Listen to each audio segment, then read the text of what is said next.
Bienvenidos, es un gusto saludarlos en el comienzo de este sexto encuentro con memoria registrada. Hay espacio también en este programa para recordar el origen, la vida de los medios de comunicación sanduceros. Vamos a arrancar esta propuesta con La vida del telégrafo, diario que nació en el año 1910 a impulso de Ángel Carotini y Miguel Vaccaro. Primeramente pretendían llegar a toda la población, más que nada con un objetivo de servir. Tenían una fuerte llegada en la campaña sanducera y más allá también de los límites del departamento. Hoy, en la tercera generación, Fernando Vaccaro recuerda el trabajo importante que marca presencia en estos 90 años del telégrafo. Empezando por el nombre, el telégrafo tenemos que recordar que era el medio de comunicación más rápido que existía en 1910. No había en esa época todavía radio, no había mucho menos televisión y teléfono solamente había muy pocos hogares que lo tuvieran, y hablar de cubrir grandes distancias con teléfono tampoco era posible. Es decir, llamadas internacionales por teléfono, no digo que fueran imposibles en otros países, pero acá no existían en el Uruguay, y menos en Paysandú. Entonces el medio más rápido de comunicación era el telégrafo. Aparte de eso, el telégrafo recibía efectivamente la información por vía telegráfica, fundamentalmente desde Buenos Aires. Eso se siguió haciendo hasta bien entrada la década de 1950. Yo recuerdo, siendo chico, de acompañar a mis padres prácticamente todas las noches a las oficinas del Telégrafo Nacional, donde se recibían enormes telegramas que los sacaban manuscritos, porque no venían por teletipo todavía tampoco. Es decir, que recibían los pip, pip, pip del telégrafo y una persona iba decodificando eso y escribiéndolo a mano. De manera que eran grandes rollos de papel en los cuales venía la información. En esa época ya desde Montevideo. Originalmente la mayor parte era desde Buenos Aires. Bueno, mi abuelo tenía taller gráfico, siempre estuvo ligado a la industria gráfica desde muy joven, y el concuñado de él, Carotini, era un excelente periodista. Se juntaron entre los dos parientes, digamos, y decidieron poner un diario en ese momento en Paysandú. La idea era que fuese un diario, es decir, salir todos los días, con la información más amplia posible, que fuera un medio de defensa de los intereses del interior frente al centralismo de Montevideo, que se venía exacerbando ya en ese momento, se notaba en el Uruguay, y apolítico, es decir, independiente políticamente, cosa bastante rara en esa época porque la mayoría de los diarios del Uruguay tenían tinte político. Así que el telégrafo vino a cubrir una necesidad de comunicación en el interior. Yo diría que sí, que vino a cubrir una necesidad desde ese punto de vista, sobre todo desde el punto de vista de ser un diario independiente en lo político y de ser un diario de defensa del interior. Por eso tuvo muy buena acogida, sobre todo en campaña, en los primeros años, ya desde los primeros años. Mi abuelo recorría mucho la campaña, a veces en tren, a veces en charré, hacía enormes giras que lo llevaban hasta cerca de Rivera, juntando avisos y vendiendo suscripciones de ejemplares. Hay historias familiares notables en ese sentido. Yo las he conocido a través de mi padre, a algunas, porque no lo conocía a él, no a mi abuelo. ¿Anécdotas hay? Hay anécdotas. Sé de una, por ejemplo, que mi padre se enfermó, andaba en un charré en el campo y le dio una tremenda fiebre. Tuvieron que llevarlo hasta una estación que no me acuerdo si era Piñera o una de esas, o Merinos, y de ahí consiguieron mandarlo en tren a Paysandú y estuvo bastante grave en ese momento. Es decir, que andaban en prácticamente un desierto, como podría ser el campo sanducero y tacuaremboense y salteño en esa época. No fue fácil entonces el inicio, pero sin embargo, ¿cómo logró afianzarse? ¿Cómo logró ese desarrollo? Uno piensa, por ejemplo, hoy, sí, indudablemente los tiempos son distintos, pero ¿el diario en esa época sería un artículo de primera necesidad o sería porque no se escribía la radio tan fácilmente? ¿Por dónde pasaría el tema? No lo sabría decir en cuanto a que fuera un artículo de primera necesidad. Sí, el diario era un artículo común que entraba en los hogares, era el único medio de comunicación masiva que había, pero tenemos que tener en cuenta también que había otros diarios en Paysandú en ese momento. En el momento que salió el telégrafo, tengo entendido que había como por lo menos otros 2 o 3 diarios más en la ciudad. Sin embargo, el telégrafo consiguió competir y sobrevivir durante muchos años. ¿Y por dónde pasaría la clave del éxito en esa independencia política? Yo le atribuyo, sí, a la independencia política y a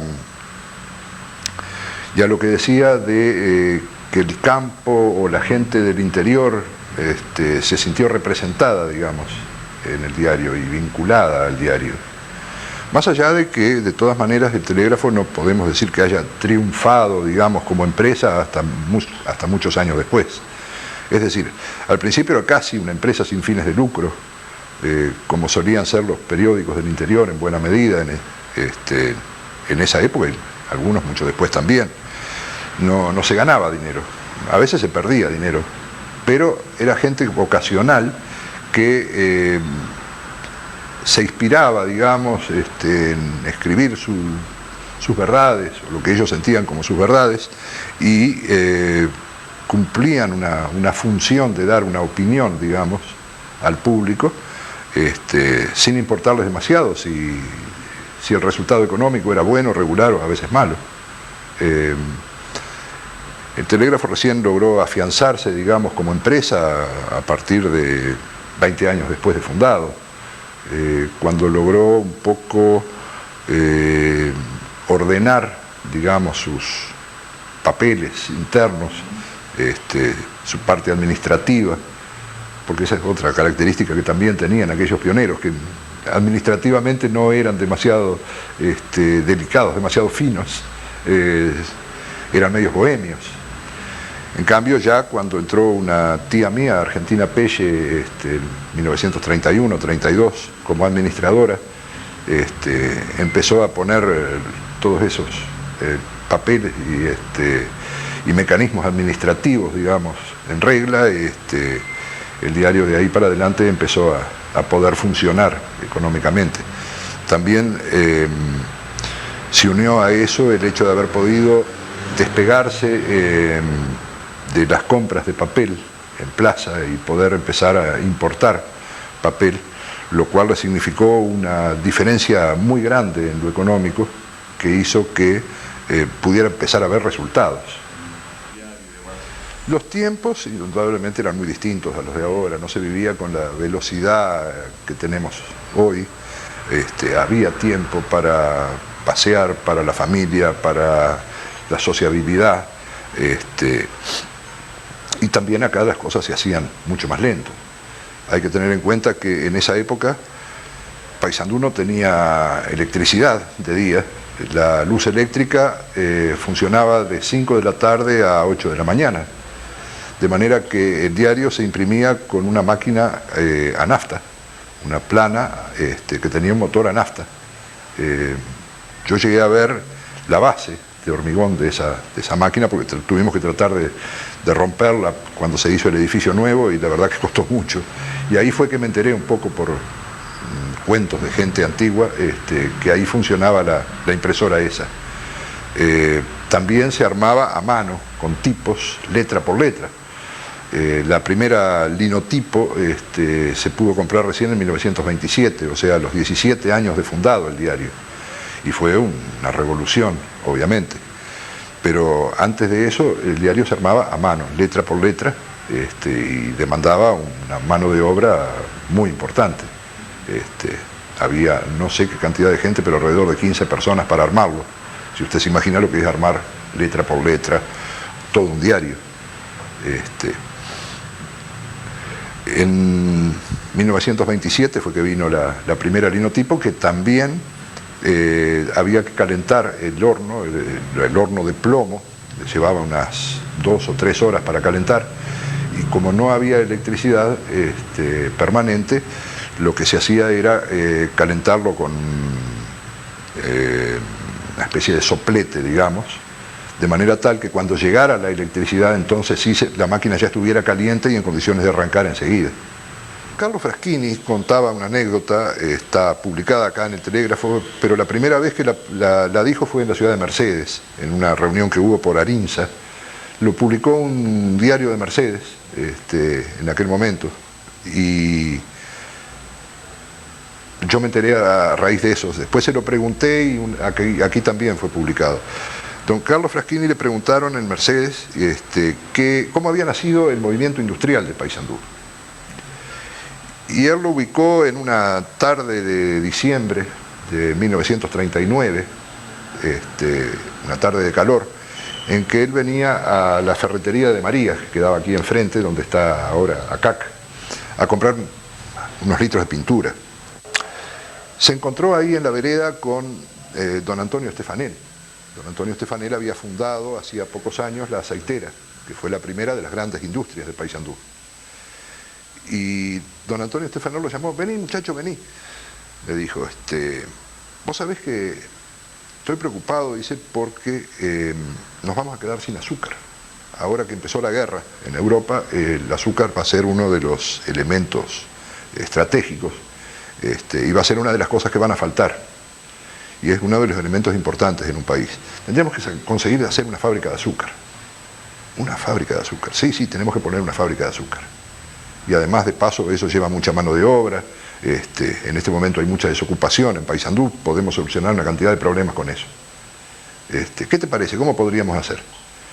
Entonces Fraschini, lo que se le ocurrió, dice, venga, dice don Antonio, vamos a hablar con Baccaro acá enfrente, con mi padre.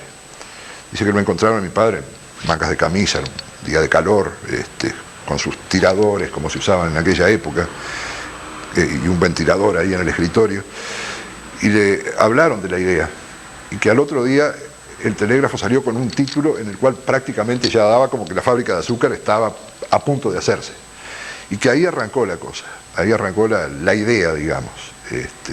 El diario siguió promoviéndola, cada uno de ellos fue acercando gente. Mi padre acercó a su cuñado, Juan Carlos Henderson. Henderson, a su vez, atrajo a otra gente como los Olazo, que eran amigos y vecinos de él en el campo. Hablaron con Parietti, que era jefe de policía en aquel momento. Fue además el primer presidente del directorio de Azucarlito.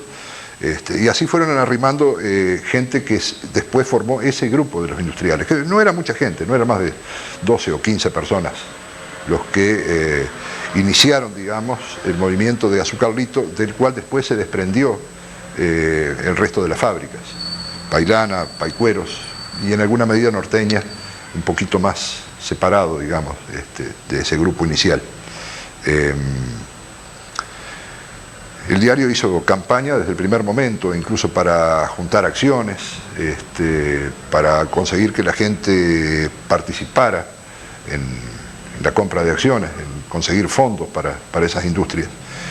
Y no hubo apoyo del gobierno de entrada, recién tuvieron el apoyo total, digamos, con el acceso al gobierno de don Luis Valleverres, varios años después.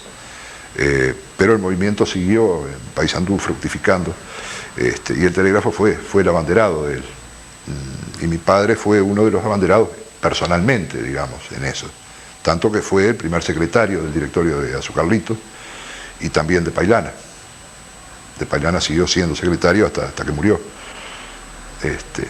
Pero era un grupo, ya digo, muy, muy pequeño, y el Telégrafo estuvo en todo momento participando desde adentro en la cosa.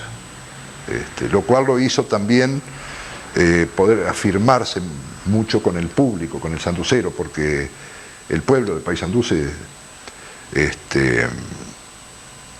sintió respaldado en su diario y creó esa afinidad que aún hoy se percibe, digamos, a título de medio de prensa.